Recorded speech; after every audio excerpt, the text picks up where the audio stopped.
Hello बच्चों।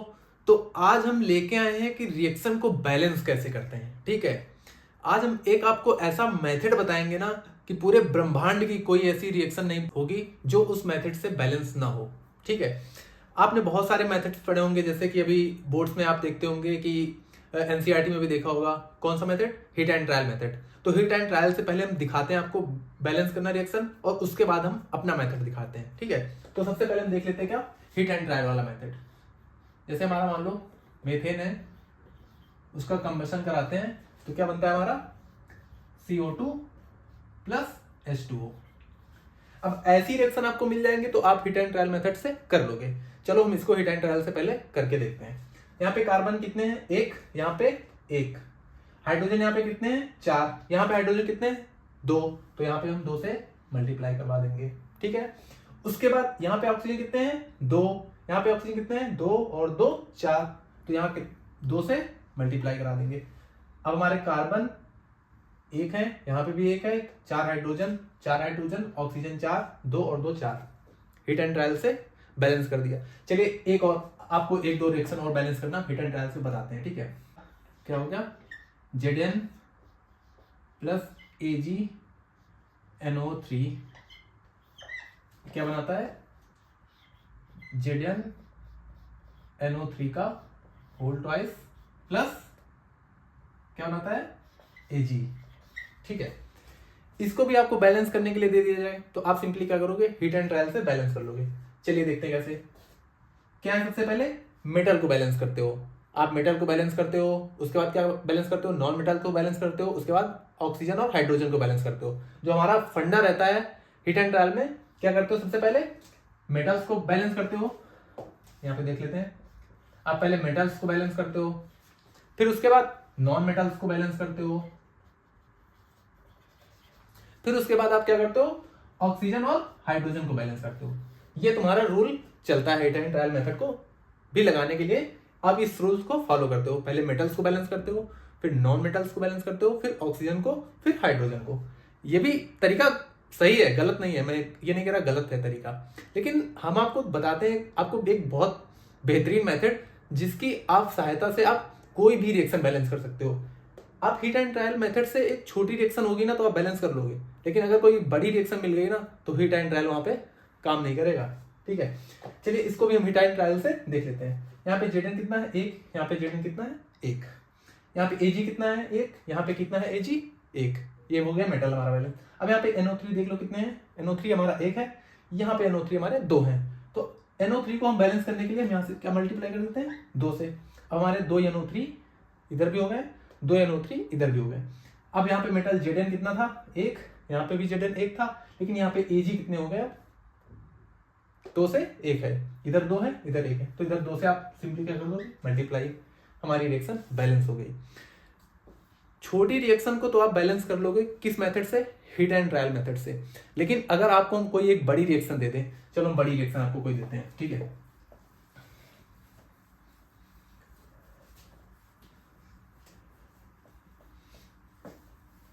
ये आप 10-12 मिनट आप इस वीडियो को देख लोगे ना तो कोई भी ब्रह्मांड की ऐसी रिएक्शन आपको कोई भी दे देना तो आप फटाक से कर दोगे। ठीक है, तो आज से कोई भी रिएक्शन आपको कोई दे देना तो आप उसको सॉल्व जरूर करके आना। ठीक है, जैसा मैं आपको मेथड बताने जा रहा हूँ। ठीक है, तो देख लेते हैं क्या रिएक्शन।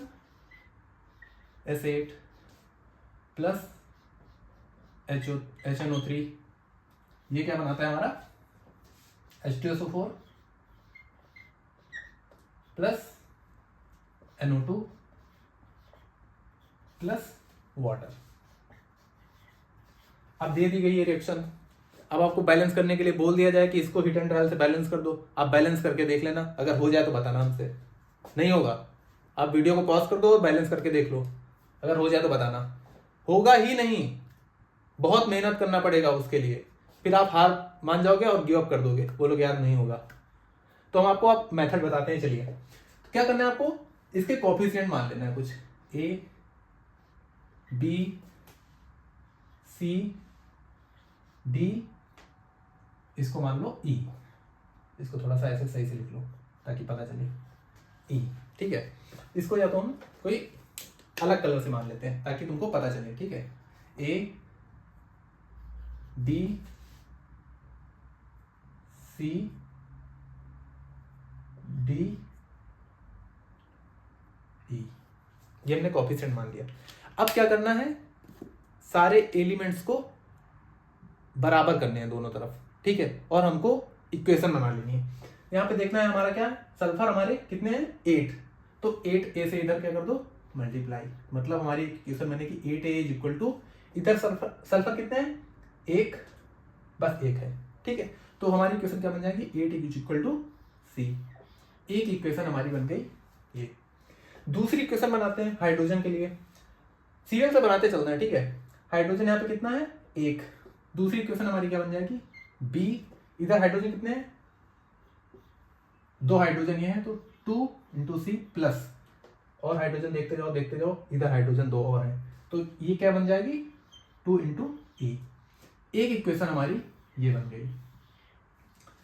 अब तीसरी इक्वेशन बनाते हैं नाइट्रोजन के लिए, तो नाइट्रोजन के लिए हमारी इक्वेशन क्या बनेगी, एक नाइट्रोजन इधर है तो बी इज इक्वल टू, इधर नाइट्रोजन कितने हैं 1, b is equal to d, और कोई नाइट्रोजन है नहीं, ये हमारी कौन सी इक्वेशन बन गई तीसरी। अब एक और इक्वेशन बनेगी इसमें क्या, ऑक्सीजन के लिए, तो ऑक्सीजन कितने हैं 3b इज इक्वल टू, इधर देख लो ऑक्सीजन कितने हैं 4 इंटू सी, एक ये बन गया, और देख लो ऑक्सीजन कोई है, हाँ अभी आगे और ऑक्सीजन है, तो ये क्या बन जाएगा प्लस 2d। फिर आगे और देखते हैं, एक ऑक्सीजन इधर, तो हमारी ये क्या बन गई, ये बन गई चौथी इक्वेशन। अब आप यहां पे ध्यान से देखोगे, क्या देखोगे कि हमारी इक्वेशन कितनी है 4, और यहां पे वेरिएबल कितने हैं 5। वेरिएबल का मतलब ए बी सी डी ई, यहां पे हमने 5 वेरिएबल लिए हैं और इक्वेशन बनी है 4। तो ये तो बहुत डिफिकल्ट हो गया कि हमारे पास वेरिएबल तो हमारे पास कितने हैं 5 है, और इक्वेशन हमारे पास 4 ही बनी है। तो इक्वेशन हल करना भी सिखाते हैं आपको, ठीक है। तो यहाँ पे वेरिएबल कितने हैं 5, इक्वेशन कितनी है 4। तो सबसे पहले हम देखेंगे कि इन वेरिएबल को कैसे कम कर सकते हैं। चलिए देखते हैं कैसे। यहाँ पे देख लेते हैं क्या, 3b is equal to 4c plus 2d plus E. अब देख, तो सबसे पहले देखेंगे कि वेरिएबल को कैसे कम कर सकते हैं, ठीक है। तो सबसे पहले हम यहाँ पे क्या करते हैं, जैसे यहाँ पे देखते हैं b is equal to d है, तो इस इक्वेशन में अगर b is equal to d put कर दें तो हमारा एक वेरिएबल यहाँ से कम हो जाएगा। चलिए पुट करते हैं, 3b is equal to 4c plus 2, अब d किसके इक्वल में है b के इक्वल में, तो यहाँ b पुट कर दो प्लस e, तो ये हमारा क्या बन जाएगा 2b इधर आ जाएगा, तो क्या बचेगा केवल 3b माइनस 2b मतलब b is equal to 4c plus e। अब देखते हैं b is equal to 4c plus e, a is equal to 8a is equal to c, और b is equal to 2c plus 2e, और एक equation क्या है b is equal to d। तो अब इसको और आगे देखते हैं कैसे हल कर लेते हैं। तो अब यहाँ पे हम क्या करेंगे, इसमें किसी एक वेरिएबल को उठाएंगे और उसकी वैल्यू कर देंगे पुट। क्या पुट कर देंगे, 1 पुट कर देंगे। तो हम उठा लेते हैं यहीं से, इसमें हम a की वैल्यू क्या पुट कर देते हैं 1। अगर हम यहाँ पे a की वैल्यू 1 पुट करते हैं तो c की वैल्यू कितनी आ जाएगी 8 into 1, c is equal to 8 आ गया। a की वैल्यू पता हो गई, c की वैल्यू पता हो गई। अब a और c को कहीं पे पुट करते हैं, देखते हैं कोई इक्वेशन में पुट हो रहा है कि नहीं। a की वैल्यू यहाँ पे पुट हो पाएगी नहीं, a है ही नहीं। c की वैल्यू पुट हो पाएगी यहाँ पे 8, हाँ यहाँ पे पुट हो जाएगी। तो इस इक्वेशन में क्या करते हैं, c की वैल्यू पहले पुट कर लेते हैं 8, तो हमारी इक्वेशन क्या बन जाएगी b is equal to 2 into C की वैल्यू क्या कितनी है 8 प्लस 2e, तो ये हमारी इक्वेशन क्या बन जाएगी b is equal to 16 plus 2e। ये हमारी इक्वेशन बन गई। आपको उसको सॉल्व करते जाना है, ठीक है। एक टाइम पे आपको वैल्यू पता चल जाएगी। b इज इक्वल टू, ये हमारा क्या बन गया 16 प्लस 2e। अब यहाँ पे भी c की वैल्यू क्या करते हैं, पुट करते हैं 8, तो b is equal to 4 into 8 plus e, b is equal to क्या हो जाएगा 32 प्लस e। अब इन दोनों इक्वेशन को अगर हम हल कर लें तो यहाँ से b और e की वैल्यू हम फाइंड कर सकते हैं। अभी क्या था, अभी यहाँ पे b is equal to 4c plus E था और यहाँ पे b is equal to 2c plus 2e था, मतलब 3 वेरिएबल थे, 2 इक्वेशन थे। कैसे सॉल्व कर लोगे?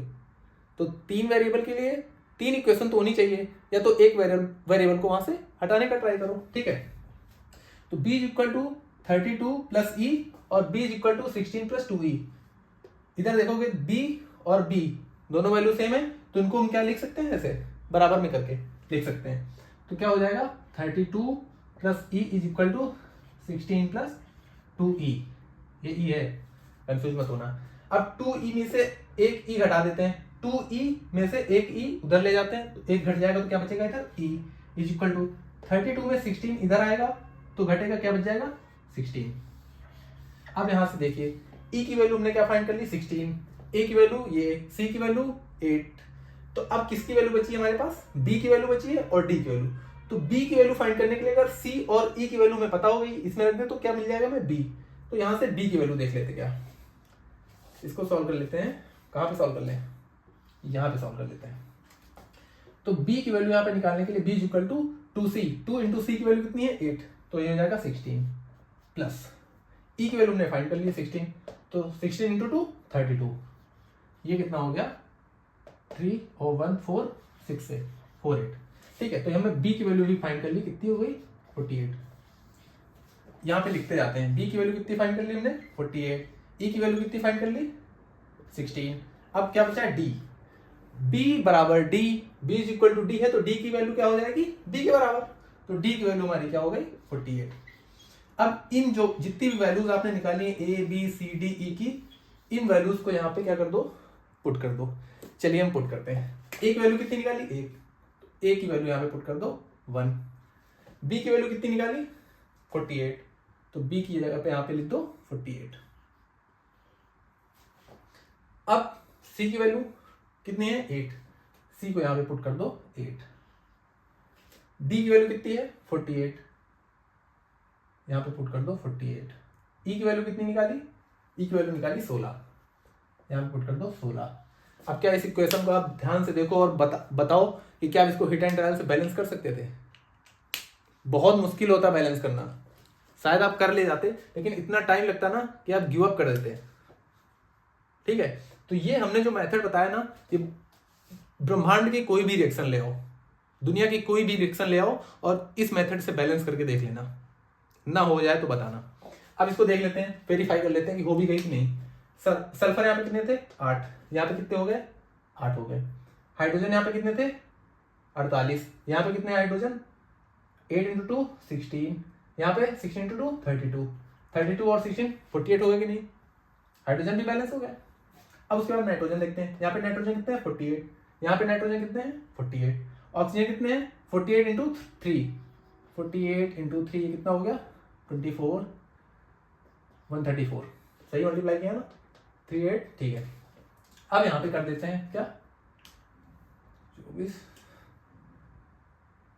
मल्टीप्लाई गलत हो गया, ठीक है, इसको सही कर लेना 144 हुआ, ठीक है। अब इधर देख लेते हैं क्या ऑक्सीजन, इधर ऑक्सीजन कितने हो गए, इधर हो गए 34, इधर कितने हो गए 48 इंटू 2 और इधर 16, 34 प्लस 96 प्लस 16, इनका एडिशन कर लो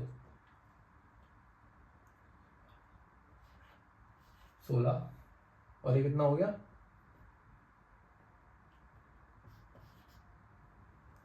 कुछ गलत हुआ है क्या कहीं से,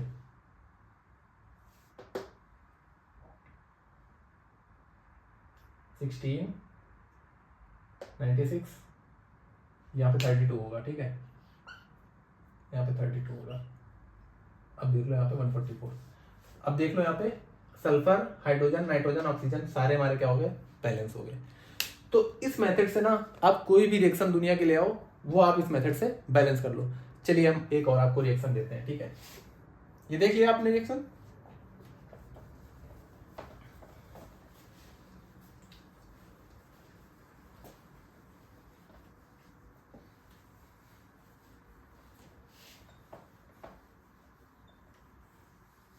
एग्जाम में कोई भी रिएक्शन ऐसे पूछ ली जाती है अगर कोई बड़ी सी, तो बच्चे क्या करते हैं हिट एंड ट्रायल लगाते हैं, लगाते रहते हैं, फिर क्या करते हैं छोड़ देते हैं, हो ही नहीं पाता। क्योंकि हिट एंड ट्रायल मेथड वो छोटी रिएक्शंस के लिए होता है। कोई नॉर्मल सी रिएक्शन लिखोगे उसको आप बैलेंस कर लोगे, लेकिन कोई जैसे ऐसे अभी मैंने लिखी थी रिएक्शन वो ऐसे वैसी रिएक्शन आ गई ना तो बैलेंस नहीं कर पाओगे। ठीक है, अब हम आपको एक रिएक्शन देते हैं और उसको बैलेंस करके उसका आंसर कमेंट सेक्शन में हमको बताना। ठीक है, चलिए हम आपको एक रिएक्शन देते हैं। I2 plus HNO3 plus water, इसकी रिएक्शन होती है तो हमारा क्या बनता है H5IO6 प्लस NO। इस रिएक्शन को बैलेंस करना और इसका आंसर हमें कमेंट सेक्शन में बताना। ठीक है।